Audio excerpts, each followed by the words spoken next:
다르죠. 한국에서는 전혀 다른 직업을 가지고 있는데 미국에서는 뭐 전문직을 가지고 있다 할지라도 미국에 가서는 그 인정받지 못하니까 자격증을 따로 따든지 아니면 어, 이제 그냥 장사하든지 뭐 그런 걸 많이 하는데 미국 간 분들이 어떤 직업을 갖게 됐는가 하면 그 공항에 마중 나온 사람들 직업을 많이 따라간다 그러죠. 그래서 마중 나온 사람이 뭐 이런저런 편의점 같은 델리 가게라면 델리를 하고 또 세탁소라면 세탁소를 하고 음식점을 하면 음식점을 하고 그 일리가 있는 말이죠. 왜냐하면 낯선 땅에 가서 시작할 때 제일 먼저 만난 사람의 말에 영향을 많이 받습니다. 그래서 여기 와서 내가 이거 했는데 먹고 살만 하더라. 그래서 그런 영향을 다 받게 되는 거죠. 그래서 누구를 만난다라고 하는 게 참 중요하죠. 어떤 데서 어떤 사람을 만나느냐 참 중요합니다. 우리 믿음의 삶에도 마찬가지죠. 어떤 사람을 만나는가 하는 게 우리가 영향을 받기도 하고 주기도 하기 때문에 만나는 게 참 중요합니다. 발터폰 레베니히라고 하는 독일 사람인데 이분이 쓴 책 가운데 마틴 루터 그 부제가 달리는데 그 인간 그리고 그의 업적이라고 하는 책이 있습니다. 그 인간과 그의 업적 마틴 루터에 대해서 거기 이런 얘기가 나옵니다. 1517년에 마틴 루터가 종교개혁을 할 때 그 종교개혁의 정신에 영향을 받은 사람들이 있죠. 특별히 그가 있었던 수도원에 수녀 9사람이 영향을 받았습니다. 그래서 이 사람들이 종교개혁 정신을 따라서 수녀원을 탈출하게 됩니다. 수녀원 탈출할 때 나가기 쉽지 않았는데 청어를 옮기는 그 수레에 몸을 숨겨서 나왔습니다. 그리고 종교개혁 정신 따라서 수녀들이 결혼을 합니다. 결혼해서 가정을 이루는데 탈출했던 수녀 9명 가운데 한 사람은 오랫동안 결혼 못했어요. 수녀 가운데 한 사람 카트리나 폰 보라라고 하는 사람인데 이 카트리나 폰 보라라고 하는 사람은 결혼 오랫동안 못했습니다. 그래서 마틴 루터가 그 사람을 만나서 결혼을 하죠. 그런데 그가 훗날 왜 그 사람이 결혼 못했냐? 그 책에 나와 있는 얘기도 하지만 제가 여러 곳에서 봤던 이야기인데 그 보라라고 하는 사람이 조금 미모가 떨어졌대요. 그래서 미모가 떨어져서 결혼을 못했답니다. 9명 가운데 뭐 그건 상당히 일리 있는 말이겠죠. 근데 이제 마틴 루터가 그 사람을 만나서 가정을 이루었는데 그의 책에 의하면 훗날 루터는 이렇게 고백했다 그럽니다. 종교 개혁을 성공하게 하신 하나님께 영광 올려드립니다. 남편의 마음을 신뢰하며 하나님을 경외한 신실한 아내를 주셔서 돕게 하셨습니다. 그러니까 마틴 루터는 이 보라에 대해서 늘 감사한 마음을 가졌어요. 카트리나 본 보라가 자기를 신뢰하고 개혁하는 데 큰 도움 줬다. 우리가 잘 알고 있는 유명한 얘기가 있죠. 카트리나 본 보라가 하루는 마틴 루터가 낙심해 있는데 상복을 입고 나타나서 통곡을 했다고 하는 얘기 우리 잘 압니다. 그래서 루터가 왜 통곡을 하고 있느냐고 상복을 입고 그랬더니 누가 죽었냐 물어봤더니 그의 아내 카트리나가 얘기했다 그러죠. 하나님이 죽었어요. 아니 하나님이 죽었다니 하나님은 사람이 아니고 하나님이신데 어떻게 하나님이 죽을 수 있냐 그랬더니 아니 하나님이 죽지 않았다면 왜 당신이 이렇게 낙심하고 절망하고 그렇게 하고 있냐고 하나님이 살아계시다면 그럴 이유가 없지 않냐고 참 훌륭한 아내였죠. 낙심해 있는 남편에게 하나님은 살아계시니 힘을 내라고 격려했던 아마도 마틴 루터가 그런 마음이 들었을 거예요. 이 사람은 하나님께서 나에게 주신 참 좋은 배필이었다 그렇게 생각하죠. 그래서 이 아내를 자기가 맡게 된 것은 하나님의 특별한 은혜였다. 이런 아내를 만난 것은 하나님이 만나게 해주신 거다. 그런 말을 했다라는 거죠. 그렇죠. 오늘 우리가 만남 가운데 있을 때 하나님의 섭리가 거기에 있습니다. 우연히 만난 것 같아도 모든 만남 가운데 하나님의 역사하신 섭리가 있죠. 그래서 오늘 내가 만나는 한 사람 한 사람이 얼마나 소중한지 그 한 사람을 통해서 우리가 그리스도를 전할 수 있고 주님의 사랑을 전할 수 있는 그 한 사람 참 중요합니다. 오늘 우리는 바울이라는 사람과 고린도 교회 성도들과의 만남을 만나게 됩니다. 참 귀중한 만남이죠. 근데 이 고린도 교회 성도들과의 만남이 처음부터 좋았던 건 아니고 그 과정에 힘겨운 일도 많았어요. 그러나 돌아보니까 이게 다 하나님의 예비하심과 섭리하심이었다는 것을 깨닫게 되죠. 고린도 교회는 우리가 알고 있는 대로 세상에 있는 많은 교회들의 모습을 안고 있습니다. 처음부터 파당이 있었습니다. 나는 게바파니, 나는 그리스도파니, 바울파니, 아볼로파니 하면서 교인들 간의 파당이 있었어요. 난 누구를 추종해? 라고 하는 파당이죠. 같은 교회가 그런 갈등이 있다는 게 힘들었죠. 또 그 고린도 교회 안에는 여러 가지 갈등의 요소들이 있었습니다. 분쟁을 가지고 있었어요. 은사를 가지고도 분쟁하고 음식 먹는 것에 대해서도 분쟁하고 그런 것들에 대해서 바울이 편지를 보냈습니다. 디모데폰에 편지를 보냈는데 고린도 교인들이 그 말을 듣고 완전히 변화되긴커녕 갈등을 일으키는 경우도 있었어요. 어떤 갈등인가 하면 고린도 교회를 바울이 세우고 떠난 다음에 거짓 교사들이 들어와서 교회를 힘들게 했습니다. 그래서 바울의 권위에 도전하고 하나님의 말씀을 자꾸 변질시키는 거예요. 그래서 바울이 이것 때문에 고민스러워서 고린도에 가서 또 말씀을 전했는데 고린도에서 오히려 쫓겨날 정도로 어려움을 당했어요. 그래서 안타까움을 마음을 가지고 고린도 후서를 보내게 됩니다. 두 번째 편지를 보내게 되죠.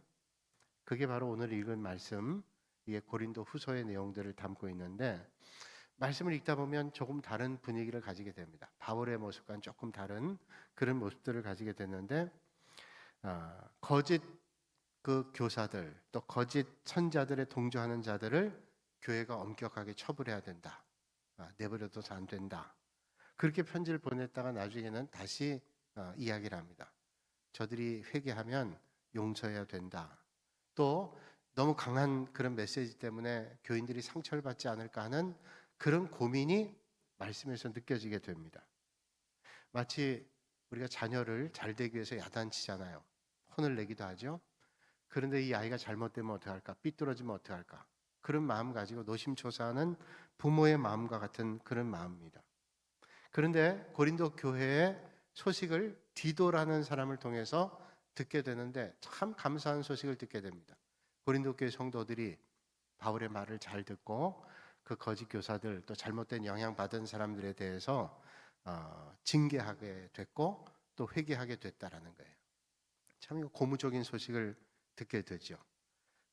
그래서 바울이 그런 상황 가운데 이제 그런 사람들을 용납하고 받아들여라. 저들이 회개하고 돌아왔으니 완전히 쳐버리지 말고 그 사람들을 좀 받아들여야 된다라고 그렇게 말하고 있습니다. 왜 그런 말을 할까요?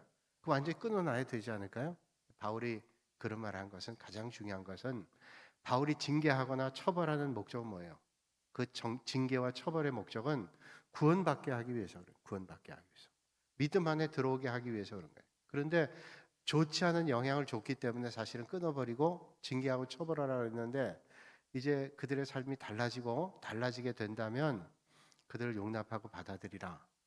그렇게 얘기하고 있어요. 사뭇 좀 달라진 모습과 같은 그런 모습을 보게 되죠. 바울은 책망하고 징계한 것도 그리스도의 사랑 안에 있었고 또 그 책망은 그들이 바로 돌아오게 하기 위한 그런 책망이었다는 거예요. 참 쉽지 않은 일이지만 바울은 그런 메시지를 오늘 주고 있습니다. 바울을 연구한 사람들이 하면 우리가 흔히 얘기할 때 우리가 사람 중심이냐 일 중심이냐 그러면 바울은 철저하게 일 중심이었던 사람 같아요. 그래서 바나바하고 바울이 처음 선교여행 갈 때 마가라는 사람을 데려갔죠. 우리가 성경을 보면. 근데 바나바하고 인척간에 있는 마가가 조금 제멋대로 했던 것 같아요. 좀 마음에 안 들었던 것 같습니다. 그러니까 바나바하고 바울이 갈등 생겨요. 바울은 저런 자세를 가지고 있는 사람 돌려보내야 된다. 이것 때문에 바나바하고 갈등이 있었어요. 가만 보면 바울은 참 일 중심이었던 것 같다. 근데 이런 형의 사람은 좋은 점도 많아요. 왜냐하면 책임감이 있잖아요. 그런 사람이 있어야 또 뭐 일이 되죠. 그냥 술에 술 탄 듯 물에 물 탄 듯 그러면 일이 안 되잖아요. 이런 사람들이 좋은 장점도 있어요. 근데 너무 칼 같아가지고 그것 때문에 또 상처받는 사람도 있어요. 이거 두 개를 일 중심과 사람 중심 두 개를 잘 묶어서 사람도 잘 생각하고 일도 잘하고 그럼 참 좋은데 그게 쉽지가 않다는 거예요. 자, 그러니까 일 중심의 사람들은 또 단점이 뭐냐면 사람 중심의 사람의 그 어떤 좀 느슨한 것 같이 보여지는 그런 것들에 대해서 참 용납하기가 어렵습니다. 무책임해 보이기도 하고, 아니 저렇게 했다가 어떻게 일을 하냐라고 생각하기도 해요. 그런 생각해 봅니다. 그런데 오늘 말씀 보면 그렇게 일 중심이었던 바울이 조금 달라진 것처럼 보이게 됩니다. 아마도 주님께서 그 마음을 만져주시고 또 그 사람들에 대한 배려하는 마음을 갖게 되지 않았을까. 여러분, 진리가 아닌 다음에는 우리가 조금씩 바꿔가며 살아야 되죠. 진리는 변할 수 없지만 내 생각이나 어떤 것들이 그것이 꼭 정답일 수는 없어요. 그러면 하나님의 말씀에 맞춰서 그런 것들을 잘 조정해 나간다는 건 지혜고 참 중요하죠. 우유부단하거나 사람 중심이 없거나 그런 건 문제지만 하나님 말씀에 맞춰서 자꾸 나간다는 것은 좋은 겁니다. 내가 옛날에 그러면서 뭘 주장하는 거 이게 참 조심스럽기도 해요. 자, 고린도 교회 문제가 되는 것은 이제 사람들이 비난하는 것 가운데 하나는 바울이 고린도 교회 온다고 그렇게 얘기하고도 오지 않았다라고 하는 거에 대한 비난. 또 하나는 처음에 강하게 그 고린도 교회 문제됐던 사람들 징계하라 이런 거에 대해서 문제가 야기가 됐어요. 그래서 오늘 1절과 4절에는 1절에서부터 4절까지는 바울이 우리를 기쁘게 할 자가 누구냐? 결국 너희들이 아니냐? 그러니까 바울과 고린도 교회의 관계는 너무도 중요하다는 것을 천명하면서 1절과 4절에 결국 우리가 주님 몸된 교회를 이렇게 세워 나가야 될 것을 말씀해 주고 있어요. 그럼 제가 한번 여기 나오죠? 여기는 앞에 요 앞에는 안 나오는데 요 뒤에 나오니까 여러분 볼 수 있을 거예요. 제가 한번 읽을 테니까 한번 쭉 눈으로 따라 읽어보세요. 1절에서 4절까지 말씀을 제가 읽습니다. 내가 다시는 너희에게 근심 중에 나아가지 아니하기로 스스로 결심하였노니 내가 너희를 근심하게 한다면 내가 근심하게 한 자밖에 나를 기쁘게 할 자가 누구냐? 내가 이같이 쓴 것은 내가 할 때 마땅히 나를 기쁘게 할 자로부터 도리어 근심을 얻을까 염려하며 또 너희 모두에게 대한 나의 기쁨이 너희 모두의 기쁨인 줄 확신함이로라. 내가 마음에 큰 눌림과 걱정이 있어 많은 눈물로 너희에게 썼노니 이는 너희로 근심하게 하려 한 것이 아니요 오직 내가 너희를 향하여 넘치는 사랑이 있음을 너희로 알게 하려 함이라. 그러니까 바울이 그 고린도에 가려고 했던 것, 취소했던 것들, 강하게 편지했던 것들도 그 밑바탕이 뭐냐면 내가 우유부단한 사람이기 때문에 또는 사랑하지 않기 때문이 아니라 사랑하는 마음이 있었기 때문이라는 거예요. 그러니까 그 마음을 알고 좀 받아들이면 좋겠다. 옛날에 바울의 모습과는 좀 다르게 그렇게 설명하고 있잖아요. 바울이 고린도 교회 성도들에게 이렇게 표현하고 있습니다. 우리는 바울을 생각할 때 어떤 때는 그 사랑의 여러 가지가 있다 그러면 뭐 우리가 헬라적 관점에서 뭐 에로스 사랑, 남녀간의 사랑, 또 뭐 아가페 사랑, 하나님의 무조건적인 사랑, 또 필라델피아 필리아라고 하는 그 우정 같은 사랑, 그런 사랑이 아니라 강한 사랑, 부드러운 사랑이라고 얘기한다면 바울의 사랑은 좀 강한 사랑 같아요. 강한. 여러분 부모님도 강하게 키워야 돼 이런 분들이지만 강하게 키워야 돼. 그래서 그렇게 키우는 분도 있지만 어떤 사람은 아니 따뜻하게 그 어려운 아이를 좀 돌봐주면서 그렇게 해야지 그럴 때 있잖아요. 그래서 엄마 아빠가 아이를 키울 때 애들 강하게 키워야 돼. 한쪽이 그러면 한쪽이 그러지 않아야지. 그러면 좀 갈등이 있을 수 있죠. 그렇다고 또 한쪽에서 강한데 또 다 강하면 그것도 문제가 있어요. 두 개가 잘 보완돼야 되는데 이게 갈등을 야기할 때도 있단 말이에요. 하여튼 바울의 사랑을 우리가 보면 좀 강한 사랑 같다는 느낌이 들어요. 우리가 사랑 그러면 참 부드러운 거 그래요. 그런데 어떤 때는 사랑이 참 강한 사랑이 필요할 때도 있죠. 여성적 부드러움도 있어야 되지만 남성적인 강한 면도 있어요. 언젠가 텔레비전 보니까 이런 게 나오더라고요. 어떤 가정에 동물을 키우는데 강아지를 키우는 게 아니라 멧돼지를 키워요. 야생 멧돼지 새끼를. 그래서 멧돼지 새끼를 키우는데 이 멧돼지가 그 주인 엄마예요. 엄마에 와서 배를 까고 눕기도 하고 애교를 떨어요. 뭐 부르면 오고 멧돼지가 딱 강아지하고 똑같아요. 그래서 참 놀라운 일이에요. 그래서 이제 텔레비전에서 취재를 간 거예요. 아니 이 멧돼지가 이렇게 강아지 같이 하냐 그랬더니 이 멧돼지는 어디서 났냐 그랬더니 이분이 얘기하는 거예요. 예, 어디 산골을 가다가 길에 멧돼지 새끼가 있는데 도망가지도 않고 있더라는 거예요. 그래서 차를 세워놓고 이렇게 먹이를 줬더니 먹더라는 거예요. 그래서 먹이를 주고 배고픈 것 같아 먹이를 주고 가는데 차를 따라오더래요. 그래서 멈췄더니 자꾸 자기한테 오더라는 겁니다. 거기 주변에 뭐 엄마 멧돼지가 있는 것도 아니고 이렇게 놨다간 애가 굶어 죽을 것 같아가지고 그 멧돼지를 데려왔는데 아이가 이 멧돼지가 잘 따르고 너무너무 귀엽더라는 거예요. 멧돼지가. 가만 보니까 귀여워요. 멧돼지인데 강아지 같은 거예요. 그래서 이걸 계속 키워야 되냐 어떻게 하냐. 근데 이제 문제는 뭐냐면 멧돼지가 조금씩 크면서 땅을 파고 조금 어, 이제 일을 만드는 거예요. 멧돼지의 야생성이 나오는 거죠. 그래서 이제 취재 나온 사람에게 문의를 했기 때문에 취재가 나왔겠죠. 이걸 어떻게 해야 될지 모르겠다고 계속 키워야 될지. 수의사를 이제 방송국에서 불러서 수의사가 얘기하는 거예요. 이 멧돼지가 산속에 그렇게 길에 있었다라는 것은 이런 습성 때문이라는 거예요. 멧돼지가 자기 새끼의 개체수가 많아지면 이 멧돼지 새끼를 길에다 내버린대요. 자기가 키우기 어려울 정도가 될 정도로 새끼가 많아지면 그렇게 버린대요. 그 뭐 저한테는 따질 거 없어요. 왜 멧돼지가 그러는지. 하여튼 멧돼지 새끼가 많아지면 그런다는. 야, 어떻게 그러냐 새끼를. 멧돼지 습성이 그렇다는 거예요. 근데 길을 가다가 차를 세워놓고 먹이를 준 사람을 본 순간 이 애기 멧돼지는 저게 엄마다 이렇게 생각했다는 거예요. 그러니까 엄마처럼 따라다닌다는 거예요. 그러면서 수의사가 그렇게 됐다 그러니까 그럼 이거 어떻게 하면 되겠냐고 이제 야생성이 자꾸 생기는데 이 멧돼지가 우리가 끝까지 키워서 잘 된다면 되지만 멧돼지가 이렇게 되면 안 될 것 같아요. 그때 수의사가 얘기하기를 이제는 정을 떼고 야생을 보내야 됩니다. 야생 훈련도 좀 시키고 그래서 보내는 게 마땅합니다. 자, 부드러운 사랑인다면 어떤 의미에서 돌봐주는 거죠. 계속 그냥 먹이 주면서 끝까지 돌봐주는 거예요. 그냥 뭐 어떻게 됐건 내버려두고 돌봐주는 게 그 부드러운 사랑이라 그런다면 멧돼지는 멧돼지답게 사는 게 중요한 거잖아요. 야생으로 돌려보내야 된다라고 하는 그래서 그 엄마가 결정했어요. 수의사 말대로 야생으로 돌려보내겠다. 그 집 아이에게 취재한 분이 물었어요. 얘 내다 이렇게 밖에 보낼 수 있냐 했더니 얘가 눈물이 흐르면서 뻘개져가지고 난 못해요. 걔는 용납이 안 되는 거야. 얘 이렇게 이쁜 애를 어떻게 내보내냐? 근데 얘는 멧돼지니까 나가야 돼. 자, 적절한 예인지 모르지만 어떤 때는 우리가 그 사랑하는 상대를 위해서 어떤 때는 놔줘야 될 때도 있고 내보내야 될 때도 있고 어떤 때는 그 앞길을 위해서 그래야 될 때가 있어요. 그게 저촉될 때도 있잖아요. 부딪힐 때도 있고. 어떤 게 가장 상대를 위해서 진짜 사랑하는 건가를 우리는 생각해 보게 돼요. 그러니까 진짜 사랑, 강하든 약하든 진짜 사랑은 실천하는 사람의 사랑의 결과로 자기는 상처를 입고 조금 손해를 본다 할지라도 그 사랑하는 대상을 위해서 기꺼이 손해를 볼 수 있는 거. 그 바울이 이제 그런 사랑을 보여주는 거죠. 바울은 그 고린도 교회에 오지 않는 것에 대해서 사람들이 비난하죠. 아유, 이중성이 있고 우유부단하고 그런 거 개의치 않았어요. 마음은 아팠겠죠.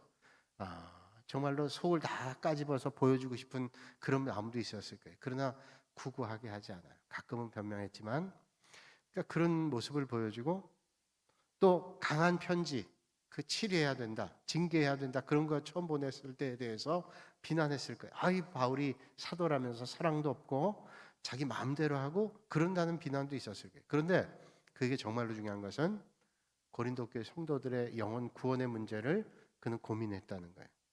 그래서 그는 그런 일들을 위해서 하나님의 말씀대로 했죠. 고린도전서 13장의 말씀 보면 특별히 5절에 사랑은 자기의 유익을 구하지 않는다. 그렇게 말씀하죠. 사랑이라는 게 얼마나 무겁고 참 힘겨운 일인지 상대를 생각한 사랑을 말씀하죠. 그러니까 우리가 진정으로 사랑하기 위해서는 자기의 유익을 먼저 돌보지 않고 상대를 돌보는 게 참 중요하죠. 그런 사랑이 정말로 귀한 사랑이에요. 오래전에 한 중국의 선교사님이 중국에 선교 갔는데 선교지에 전염병이 돌았어요. 뭐 중교 당시에 의술도 그렇고 뭐 그러니까 다 죽어 나가는 겁니다. 병에 걸려서 이걸 빨리 고쳐야 되겠는데 고칠 수 있는 방법이 중국엔 없어요. 그래서 그 바이러스들을 채취해 가지고 그걸 본국에 미국에 가서 미국 선교사님이니까 치료제를 좀 만들어야 되겠다. 그걸 좀 구해서 이 사람들 처방해야 되겠다. 그래서 이 전염병 그걸 병에 넣어 가지고 바이러스들을 가지고 들어가는데 샌프란시스코 항구에 들어가서 이제 다 검사하잖아요. 우리가 외국에 나가면 지금도 마찬가지지만 외국에 나갔을 때 들어올 때 못 가져오는 것들이 있죠. 못 가져오는 것들. 우리가 가지고 나갈 수 없는 것도 있고 그런 거 뭐예요? 외국에서 갖고 온 햄 같은 거, 고기 같은 거, 그다음 과일 같은 거 그거 가져오면 안 됩니다. 몰래 가져왔다 걸리면 벌금이 엄청나고 안 돼요. 옛날에 문익점이 말이죠. 모카씨 가져간 그것도 숨겨가지고 가잖아요. 그런 것들을 가져가면 안 되는 거예요. 그러니까 전염병 바이러스를 가져갔다가 미국에게 퍼지면 어떻게 됩니까? 샌프란시스코에서 그 항구에서 검역소 직원들이 철저하게 검사하니까 이 병을 가지고 갔다가 걸리고 또 그러면 더 중요한 게 그 사람들이 치료제를 만들 수 없어요. 이 선교사님 어떻게 했냐면 그 바이러스 전염을 자기가 먹었대요. 병원 버리고 먹었대요. 자기가 감염이 된 거예요. 그리고 미국에 들어가자마자 병원에 가서 사실을 얘기합니다. 내가 사실은 어떤 처벌이라도 받겠는데 내 중국 선교사인데 그 지금 창궐하고 있는 바이러스를 내가 내 몸에 넣었다고. 이 치료제를 개발하면 그 사람들이 살 수 있겠다. 참 이건 대단한 사랑이죠. 내가 죽든지 어떻든 그들을 위해서 내가 하겠다. 대단한 일이에요. 아프리카 선교했던 슈바이처라는 사람이 이런 말을 했습니다. 내 사랑의 행위가 남에게 아무런 영향을 주지 못한다면 아직도 내 안에 사랑이 적기 때문이다. 내 사랑이 영향을 주지 못한다. 다른 사람에게 사랑이 적다는 거예요. 그러니까 슈바이처는 평생을 그들의 영혼 위해서, 그들의 치료를 위해서 애썼죠. 그래서 사랑이라고 하는 것은 참 이게 야, 너 잘해줘야지. 그런 사랑도 있지만 어떤 때는 정말로 강한 사랑 같은 거는 아플 수도 있어요. 오해가 될 수도 있어요. 쉽진 않은 거죠. 생각해보면 상대방 위해서 그냥 잠잠하는 것이 그냥 게 좋은 거야. 내가 괜히 거 껴들었다 복잡하게 될 필요가 없어. 그렇게 할 때가 있어요. 무언이 사랑이라고. 근데 그거는 자기가 손해받지 않기 위해서 그럴 때도 있단 말이죠. 그건 자기 유익을 위한 거죠. 다른 사람을 위해서, 어떤 영혼 위해서라면 지적도 해야 돼요. 아유, 그 참. 근데 문제 뭐냐면 지적할 때 지적질을 하면 안 돼요. 그럼 기분 나빠요. 안 들어요. 듣게 해야 될 텐데 잘해야 되는 거죠. 어떤 사람은 지적을 해요. 틀린 말이 아니기도 한데 기분 나빠서 안 들어요. 그러니까 우리가 누군가를 정말로 고치기 위해서 지적할 때는 좋은 말로 해야 되는데 이게 쉽지가 않아요.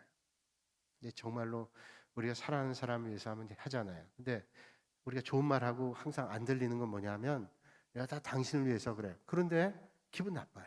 안 들리는 거예요. 근데 참 당신 이거 하면 좋은데 여기다 하나 더 하면 참 좋겠다. 그러면 그 들어요. 안 듣는 것 같아도 다 듣는단 말이에요. 그러니까 우리가 어떤 걸 할 때 진짜 사랑이 뭐냐를 잘 생각해서 하는 게 지혜로운 건데 우리 동북교회 성도님들은 지혜로운 사랑을 전하실 수 있는 여러분들이 되시기를 주님의 이름으로 축원합니다. 가까운 사람에게 지혜로운 사랑을 하세요. 내가 얼마나 사랑하는데 알아요. 얼마나 사랑하는지. 근데 그 표현까지도 참 잘해야 되는 게 중요한데 그게 우리 과제죠. 과제. 자, 그래서 어떤 때는 이 사랑이 징계하고 나무랄 때가 있어요. 바울도 고린도 교회를 사랑했기 때문에 나무랄 때도 있었단 말이죠.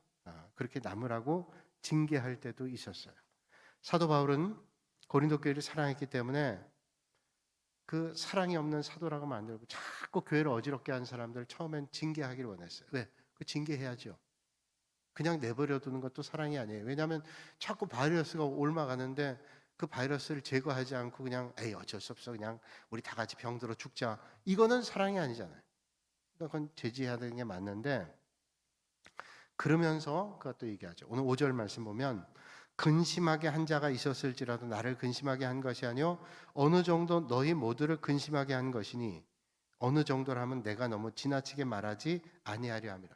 자, 바울에 대해서 비난했던 사람들은 바울만 비난한 게 아니라 사실은 그 바울이 전한 말씀까지도 못 듣게 하기 때문에 이게 큰 문제예요. 그러니까 여기 어느 정도라 하면 너무 지나치게 말하지 어느 정도라고 얘기한 많이 약화시켜서 말했단 말이에요. 사실 이게 문제죠. 바울이 그냥 개인이라면 그래 내가 다 감수할 수 있을 거예요. 그런데 바울이 전한 말씀마저도 훼손된다 그러면 그들 영혼에 얼마나 손상을 주겠어요. 그러니까 그에 대해서 바른 치리를 해야 될 것을 말씀을 하죠. 그래서 그 사람들이 주로 유대주의자일 거예요. 유대율법주의자들이 바울에 대해서 비난하고 저 배반자, 유대주의였다가 바뀌었던 배반자라 그러고 거짓말쟁이라고 자꾸 말을 만드니까 이게 자기에 대한 모욕적인 것이기도 했지만 더 큰 문제는 뭐냐면 그가 전한 말씀조차도 훼손이 되는 거예요. 그래서 바울이 그에 대해서 말씀하는 거죠. 강하게. 그러면서 이건 나에게 유익될 뿐 아니라 공동체도 유익된다. 이 징계하는 거에 대해서는 그렇게 한다는 거예요. 그러면서 이제 뒤에 가서는 그가 조금 부드럽게 바뀌죠.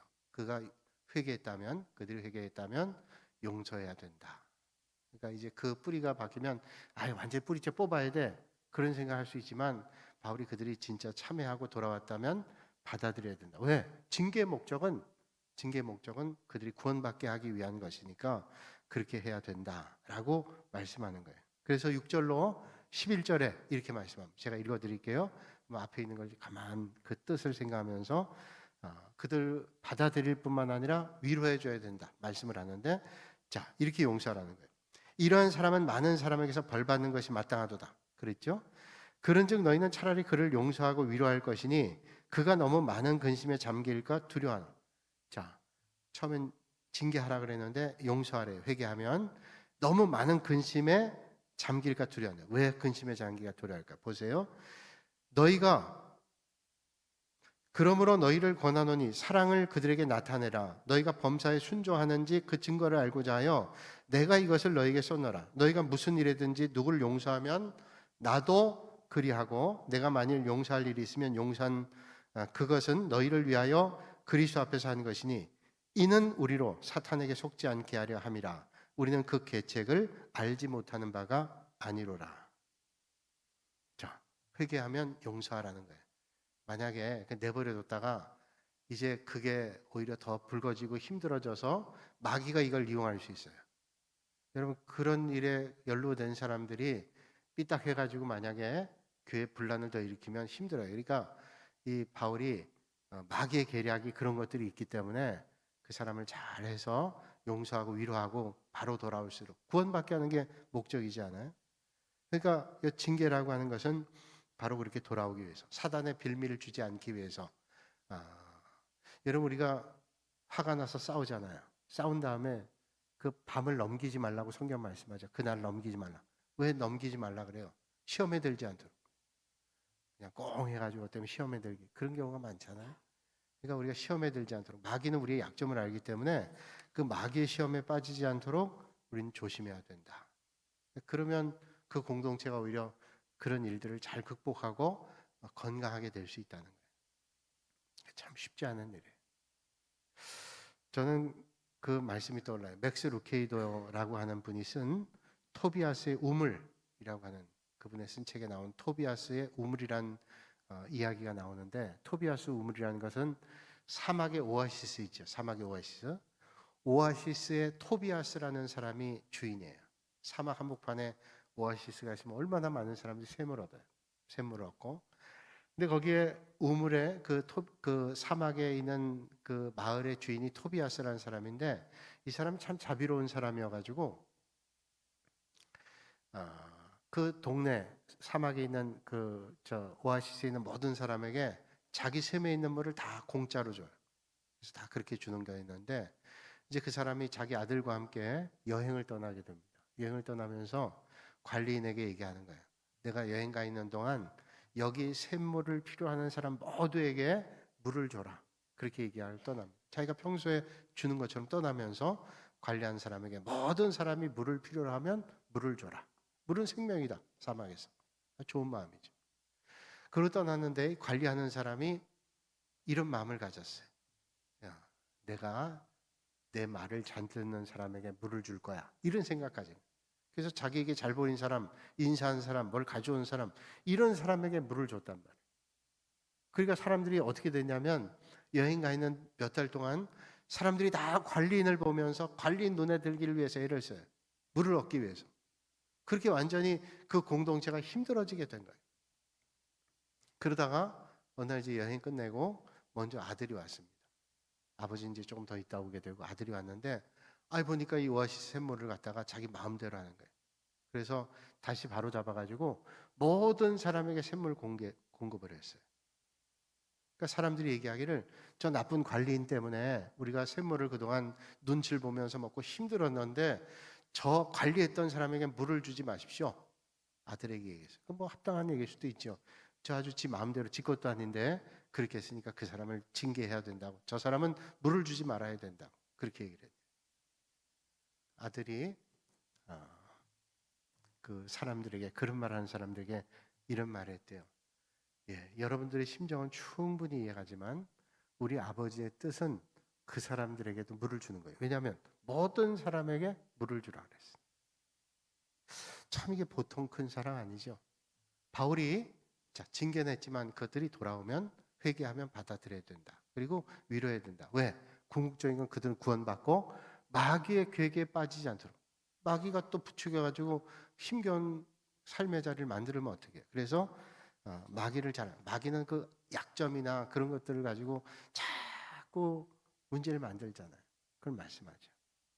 회개한 사람이 이제 들어온다면 그 용서하고 그래서 회복하게 한다는 거죠. 마귀는 그렇잖아요. 내셔널 지오그래픽 거기에 보니까 다큐멘터리 이런 게 나와요. 짐승 시체가 썩으면요, 짐승 시체가 썩어 나가는 냄새를 맡으면 제일 먼저 어떤 게 오냐면 독수리가 옵니다. 독수리가 와가지고 그 시체를 뜯어먹으러 와요. 그런데 독수리가 오자마자 뭐가 오냐면 하이에나가 와요. 하이에나 와서 뜯어먹어. 마귀가 딱 그런 것 같아요. 마귀가 이용하는 겁니다. 분쟁이 있고 다툼과 상처가 있으면 그 기회를 이용해서 분란을 일으키려고 그래요. 그래서 여러분 항상 시험에 빠진 사람들이 뭐냐면 그런 위험성이 있는 거예요. 전 여러분들이 올해 믿음 생활할 때 혹시 그런 게 있다면 그런 거 잘해야 돼요. 마귀가 날 또 시험하려고 그러구나. 혹시 시험거리가 내 안에 들어오면요, 좋게 생각해야 돼요. 믿음으로 생각해야지 거기 시험에 홀딱 넘어가는 생각하면 안 돼요. 저는 많이 경험하는데요, 제가 여러 번 말씀드리는데 야 이게 틀림없구나 그런 생각이 드는데 뭐냐면 과일 있잖아요. 과일 상자 명절 때 여러분들이 보내주셔서 봤잖아요. 그 과일 보면 가끔 이제 그 보낸 사람들이 이제 명절 때 많이 보내니까 막 집어 던지고 뭐 이렇게 할 수도 있겠죠. 그러니까 가끔 상처가 하나 난 게 있잖아요. 하나 상처 난 게 있는데 뭐 많이도 안 해. 하나 상처 난 게 있는데 그거 그냥 거기다 내버려 두면요, 며칠 뒤에 금방 옆에 게 또 그러더라고요. 제가 여러 번 봤어요. 그래서 그때는 빨리 도려내야 돼요. 빨리 먹어버리든지 그렇지 않고 그냥 내버려 두면 괜찮겠지 내버려 두면 금방 주변이 썩더라. 혹시 이게 궁금한 분들은 한번 사다 해보세요. 그거 정말 그래서 다 못 쓰게 돼요. 야 이거구나. 그래서 거짓 누룩이 들어오면 주님께서 이거 주의하라고 한 게 그거구나. 너무 바울이 보면서 그러잖아요. 그 사람들이 회개하고 그러면 그걸 잘 받아들여. 그것도 그 영혼을 위해서고 공동체를 위해서. 왜? 그게 또 분쟁거리를 만들어가지고 그걸 가지고 자꾸 하게 되면 마귀가 그때 틈타는 거예요. 틀림없어요. 썩은 거 옆에는 썩기 마련이에요. 내가 안 썩는 게 중요하고요. 만약 그러면 그 참 조심해야 되는 거예요. 오늘 우리는 바울의 단호함도 보지만 바울의 사랑도 봐요. 그건 뭐 때문일까요? 바울이 고린도 교회와 성도와의 만남을 통해서 고린도 교회 성도들이 다 믿음 안에 든든해 서기 위해서예요. 올해 우리가 믿음 생활할 때 우리가 서로를 잘 격려하고 올바른 믿음 가운데 있도록 서로 권면하고 그러면서 우리가 좋은 믿음의 관계를 유지하며 좋은 만남을 만날 수 있길 바랍니다. 이제 말씀 제가 마치면서 한 가지만 제가 말씀드릴게요. 프란체스코라고 하는 성 프란체스코라는 사람이 있죠. 이 사람이 한번 제자들과 함께 3주 동안 금식을 하자 그랬어요. 금식을 하는데 여러분 금식 해보시면 알지만 금식하면 처음부터 기도가 나오는 게 아니라 묵상만 되죠. 먹는 음식. 그래서 먹고 싶은 게 자꾸 몇 날 동안 먹는 게 떠오르다가 한 5일 지나면 먹고 싶은 게 아니라 이제 그때 머리가 맑아지고 기도가 나오는데 그렇게 2주 동안 금식을 하니까 힘들었어요. 제자들이 이제 함께 프란체스코와 길을 가다가 그 길가에 있는 맛있는 음식을 파는 사람의 냄새에 코끝이 자극받아가 한 제자가 막 뛰어가서 허겁지겁 음식을 먹었다. 자기도 모르게 본능적으로 뛰어간 거예요. 수양이 부족했겠죠. 그러니까 같이 있던 제자들이 비난하는 겁니다. 자, 저 녀석 그것도 못 참고 이제 넌 파문이야. 넌 수도원 쫓겨날 거야. 그렇게 얘기를 했어요. 그렇게 한참 먹다 보니까 이 제자가 그때 정신이 번쩍 나가지고 조금 들어가니까 아이고 내가 무슨 짓을 한 거야? 난감해 있는 상황이었어요. 그걸 보고 있던 제자들이 비난과 조롱의 얼굴로 보고 있고요. 그때 프란체스코도 뛰어가가지고 거기서 그 제자가 먹었던 걸 들어서 또 먹었대요. 프란체스코 같은 사람이 그렇게 수양이 부족해요? 그걸 먹었어요. 그러니까 제자들이 이게 무슨 일인가 하고 봤을 거 아니에요. 프란체스코가 이런 말을 했대요. 여러분 사실은 나도 배가 많이 고팠습니다. 오늘 이 시간으로 우리 금식을 끝냅니다. 여러분들도 어서 와서 같이 드십시다. 자, 프란체스코는 수양이 부족하고 정말 배고파서였을까요? 아니요. 충분히 굶을 수도 있었어요. 그럼에도 불구하고 그 제자가 완전히 망가지지 않기 위해서 했대요. 어떻게 이렇게 할 수 있을까? 그게 또 다른 사랑이지 않아요? 그러니까 바울은 두 가지를 얘기하는 거예요. 썩게 하는 것 징계하고 그런 다음에는 받아들이는 거예요. 이게 쉽지 않은 일이지만 그렇게 하라고 말씀하죠. 오늘 우리가 믿음의 길 걸어갈 때 어떤 때는 힘겨운 일을 만나기도 하지만 주님께서 원하시는 게 뭔가를 깊이 생각하면서 믿음의 길 경주하시는 여러분들이 되시기를 주님의 이름으로 축원합니다. 거룩하신 아버지 하나님, 오늘도 이 밤에 저희를 불러주시고 또 예배 자료 인도하시니 감사를 드립니다. 바울과 고린도 교회 만남을 통하여 아름다운 믿음의 공동체를 이루어 나가는 것처럼 오늘 우리도 믿음 생활하면서 서로를 격려하고 위로하고 또 서로 도전받고 힘을 내는 그런 믿음의 공동체가 되게 하여 주시옵소서. 예수님의 이름으로 기도하옵나이다. 아멘.